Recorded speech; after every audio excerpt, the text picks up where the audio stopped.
Question है कि पंचायती राज प्रणाली भारत के किस राज्य में सबसे पहले लागू की गई। मतलब जो आप सिस्टम देखते हैं पंचायत चुनाव वाला, ग्राम प्रधान, पंचायत सदस्य या फिर इस तरह के जिला पंचायत वाला सिस्टम, ये सबसे पहले कहाँ लागू किया गया, यही इस क्वेश्चन में पूछा गया है।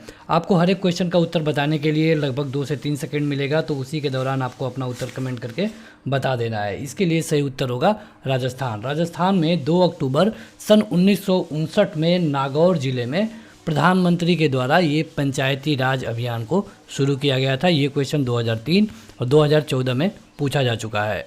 यहाँ पर हम प्रीवियस ईयर क्वेश्चंस को कवर कर रहे हैं और ये 58वां भाग है। अगर आप चाहते हैं इसके क्वेश्चनों को लाइन बाय लाइन पढ़ना या फिर खुद हल करना, तो आप इस ऐप को डाउनलोड कर सकते हैं। डायरेक्ट लिंक वीडियो के डिस्क्रिप्शन में और पहले कमेंट बॉक्स में मिल जाएगा। अगला क्वेश्चन है कि कौन सा स्थानीय सरकार का मामला नहीं है। इनमें से यहाँ पर आपके 4 विकल्प हैं। ये सीजीएल टायर 1 2011 में क्वेश्चन पूछा गया था, तो बताइए। यहाँ पर सही उत्तर होगा कानून और व्यवस्था। स्थानीय सरकार का मामला नहीं है। स्थानीय सरकार का कहने का क्या मतलब है कि जो पंचायत वाला सिस्टम होता है उसको हम स्थानीय सरकार बोलते हैं। आप देखेंगे तो भारत में अधिकतर राज्यों में त्रिस्तरीय पंचायत सिस्टम लागू है। त्रिस्तरीय पंचायत कहने का क्या मतलब है, तो यहाँ पर एक ग्राम प्रधान का चुनाव होता है, इसके अलावा एक ब्लॉक के लेवल पे चुनाव होता है और एक जिला के लेवल पे चुनाव होता है। ठीक है, 3 लेवल पे चुनाव होता है, इसीलिए इसको हम कहते हैं त्रिस्तरीय चुनाव। यहाँ पर स्थानीय जो सरकार कहते हैं, पंचायती सरकार को स्थानीय कहते हैं और इसमें कानून और व्यवस्था पंचायत सरकार की देखरेख में नहीं आता है, ये आता है राज्य सरकार की देखरेख में। अगला क्वेश्चन है कि अभिव्यक्ति ग्राम सभा का सही रूप में निरूपित करती है। इनमें से आपका कौन सा ऑप्शन सही होगा। स्टेनोग्राफर C&D ग्रेड 2011 में ये क्वेश्चन पूछा जा चुका है, बताइए। तो इसके लिए सही उत्तर होगा आपका ऑप्शन नंबर 3, पंचायत के लिए निर्वाचक मंडल को ग्राम सभा कहते हैं। जो पंचायत के लिए एक निर्वाचक मंडल होता है उसको हम क्या कहते हैं, ग्राम सभा बोलते हैं। राजस्थान पहला राज्य है जिसने क्या किया, ये आपसे पूछा गया है। तो राजस्थान पहला राज्य ऐसा है जहां पर पंचायती राज व्यवस्था शुरू की गई और यहां पर ये स्वशासन अभियान इसको आप कह सकते हैं। कब शुरू की गई, कहां शुरू की गई, ये क्वेश्चन पूछा जाता है। तो अगर डेट पूछ ले तो 2 अक्टूबर गांधी जयंती के दिन 1959 और प्रधानमंत्री पंडित जवाहरलाल नेहरू के द्वारा इसको शुरू किया गया था। इसको आप पंचायती शासन भी बोल सकते हैं या फिर स्वशासन भी बोल सकते हैं। पंचायत राज प्रणाली पहले किन 2 राज्यों में लागू की गई। पहले तो राजस्थान में लागू की गई, लेकिन उसके बाद किस में। तो देखिए ये क्वेश्चन कई बार घुमा फिरा के पूछा जाता है कि कब और किसने लागू की। तो यहाँ पर नागौर जिला में लागू किया गया, लेकिन उसी साल आंध्र प्रदेश में भी लागू कर दिया गया। यानी कि पहले राजस्थान और बाद में कहाँ लागू किया गया, आंध्र प्रदेश में। सीजीएल टायर 1 2013 का ये क्वेश्चन है। वर्ष 1977 में किसकी अध्यक्षता के तहत पंचायत राज की जांच करने के लिए एक सरकारी समिति नियुक्त की गई, बताएं।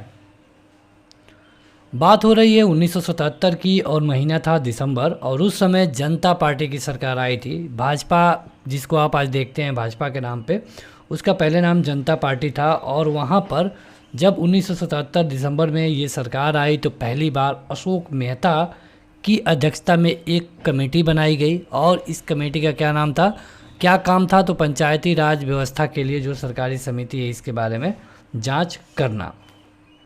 अगला क्वेश्चन है कि पृथक पंचायती राज मंत्रालय का गठन कब हुआ। पृथक पंचायती राज मंत्रालय का गठन 2004 में किया गया, और अगर आपसे डेट पूछ ले तो 27 मई होगा। 2013 में ये क्वेश्चन पूछा जा चुका है। आगे बढ़ते हैं तो अगला क्वेश्चन है कि बिहार पंचायती राज अधिनियम में ग्राम पंचायत की अवधि 5 वर्षों की निर्धारित है। इसकी गणना कब की जाती है या फिर किस तिथि से की जाती है, ये इस क्वेश्चन में पूछा गया था। बिहार एसएससी का ये द्वितीय स्नातक परीक्षा में 2015 में क्वेश्चन पूछा गया था। देखिए अगर हम बिहार पंचायत राज अधिनियम की बात करें तो ये 2006 में इसमें चेंज किया गया, और बिहार पंचायती राज अधिनियम 2006 के मुताबिक ग्राम जो पंचायत होता है अपनी प्रथम बैठक के तिथि से 5 वर्षों तक ये रहेगा, उससे अधिक नहीं रहेगा। कभी कभी बीच में अगर उसका बहुमत ख़त्म हो जाता है तो उसको हटाया जा सकता है, लेकिन उसके लिए एक लंबी प्रक्रिया है। यहाँ पर एक पंचायत की पहली बैठक से 5 साल देखा जाएगा, अगर उनके पास उनके खिलाफ कोई भी मत नहीं डाला जाता है तब। ग्राम पंचायत का कोई सदस्य हस्तलिखित आवेदन मुखिया को समर्पित कर त्यागपत्र दे सकता है। आवेदन समर्पित करने के कितने दिनों के बाद त्यागपत्र प्रभावी माना जाएगा? ग्राम पंचायत का कोई सदस्य है, बिहार में आप जानते हैं कि जो प्रधान होते हैं उनको मुखिया कहा जाता है, तो अगर प्रधान को कोई अपना त्यागपत्र देता है तो कितने दिनों के बाद उसको मान लिया जाएगा कि हाँ उनका जो त्यागपत्र है वो मान लिया गया है? तो ये होता है 7 दिनों के बाद। 2006 बिहार पंचायत अधिनियम में ये भी बताया गया है कि 7 दिनों के अंदर अंदर मान लिया जाता है कि उनका जो पद है वो खाली कर दिया गया है। बिहार पंचायती राज अधिनियम 2006 में 2 ग्राम की बैठकों के बीच अधिकतम कितनी अवधि निर्धारित की गई है? जैसे किसी गांव में 2 बैठकें होनी है, एक इस महीने में होनी है, एक अगले या फिर तीसरे चौथे महीने में होनी है, तो दोनों जो बैठकें होती हैं उनके बीच में कितने दिनों का टाइम होना चाहिए? अधिक नहीं होना चाहिए, तो 3 महीने का। अगला क्वेश्चन है कि ग्राम पंचायत के चुने हुए सदस्य उप मुखिया का चुनाव करते हैं। उप मुखिया के निर्वाचन के संबंध में निम्नलिखित में से कौन सा वक्तव्य सही नहीं है? ये भी क्वेश्चन बिहार का ही है।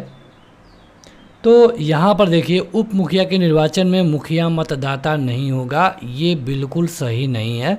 यानी कि इस क्वेश्चन के हिसाब से आपका ऑप्शन नंबर चौथा सही होगा। बिहार एसएससी द्वितीय स्नातक स्तर परीक्षा प्रारंभिक परीक्षा 2015 में क्वेश्चन पूछा गया था। मुखिया स्व हस्ताक्षरित आवेदन देकर अपने पद से परित्याग कर सकता है। बिहार पंचायती राज अधिनियम 2006 के मुताबिक उसे अपना आवेदन किसे प्रेषित करना होगा? मतलब अगर प्रधान जी अपना त्यागपत्र देना चाहते हैं तो खुद से लिख करके दे सकते हैं, लेकिन जब वो अपना त्यागपत्र लिखेंगे तो किसको भेजेंगे, ये पूछा गया है। तो ये भेजेंगे ये जिला पंचायत राज अधिकारी को। ये क्वेश्चन 2015 में पूछा गया था। अपील की सुनवाई में ग्राम कचहरी में न्यूनतम पंचों की गणपूर्ति निम्नतः क्या होनी चाहिए?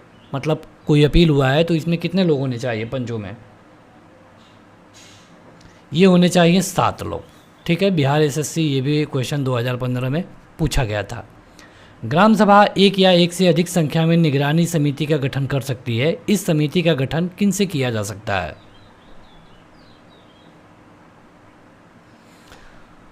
तो देखिए, जब भी कोई निगरानी समिति बनेगी तो उसमें इस तरह के व्यक्ति होंगे जो कि ग्राम पंचायत के सदस्य ना हों। अगर वो व्यक्ति बाहर ही रहेंगे तभी अच्छा से काम करेंगे, इसलिए इसका ऑप्शन नंबर चौथा सही होगा। संविधान का कौन सा अनुच्छेद राज्य को ग्राम पंचायत स्थापित करने का आदेश देता है? एसएससी का यह क्वेश्चन है, 2014 में पूछा गया था। बताएं। अनुच्छेद 40। ये क्वेश्चन बहुत महत्वपूर्ण है और कई बार ये क्वेश्चन पूछा जा चुका है, और इस तरह की वीडियो देखने का आपको फ़ायदा यही मिलेगा कि कौन सा क्वेश्चन कितना महत्वपूर्ण है, कौन सा क्वेश्चन पूछा जाता है, ये आपको पता चलता रहेगा। पंचायत समिति किसके प्रति अपने कार्यों के लिए जवाबदेह होती है? कौन इनसे जवाब ले सकता है, पूछने का ये मतलब है। जिला परिषदें। जो जिला परिषदें होती हैं पंचायत समिति से किसी भी कार्य पर कोई भी सवाल जवाब कर सकती है। 2015 में क्वेश्चन पूछा गया था। जिला कलेक्टर का पद कब बनाया गया? जिला कलेक्टर, काफ़ी ये पुराना क्वेश्चन है। ये बनाया गया था 1772 में, और उस समय के जो गवर्नर थे नाम था वारेन हेस्टिंग्स। उन्होंने ही ये जिला संग्राहक का पद बनाया था, मतलब डिस्ट्रिक्ट कलेक्टर।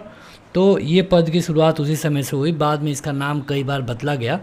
तो ये थे जो उनके जनरल का नाम था, ये आप जानिए, वारेन हेस्टिंग्स। ये क्वेश्चन जीडी 2015 में पूछा जा चुका है। स्थानीय स्वशासन संस्था से निर्वाचित पदधारकों को हटाने का प्रत्याह्वान प्रावधान कहाँ लागू किया गया था? ये किया गया था मध्य प्रदेश में।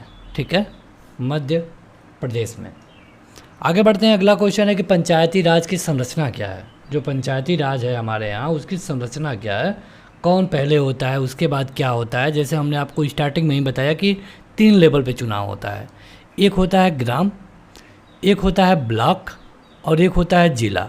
तो सबसे बड़ा कौन होता है? तो सबसे बड़ा जिला होता है, इसके बाद ब्लॉक होता है और इसके बाद ग्राम होता है। यानी कि आपका पहला वाला ऑप्शन सही हो जाएगा। पंचायती राज व्यवस्था में पंचायत समिति का गठन किस स्तर पर किया जाता है? पंचायत समिति ये किया जाता है ब्लॉक स्तर पे। MTS 2017 का ये क्वेश्चन है। निम्नलिखित में से क्या प्रत्यक्ष लोकतंत्र का उदाहरण है? प्रत्यक्ष लोकतंत्र। प्रत्यक्ष लोकतंत्र कहने का ये मतलब है कि सबको अपनी भागीदारी मिले, सभी लोगों को भागीदारी मिले, अधिकार मिले। तो ऐसा होता है ग्राम सभा में, क्योंकि आप ग्राम प्रधान आपके पास होता है, तो यहाँ पर आप अपना ग्राम प्रधान चुन सकते हैं। तो इसमें प्रत्यक्ष लोकतंत्र आप कह सकते हैं ग्राम प्रधान को।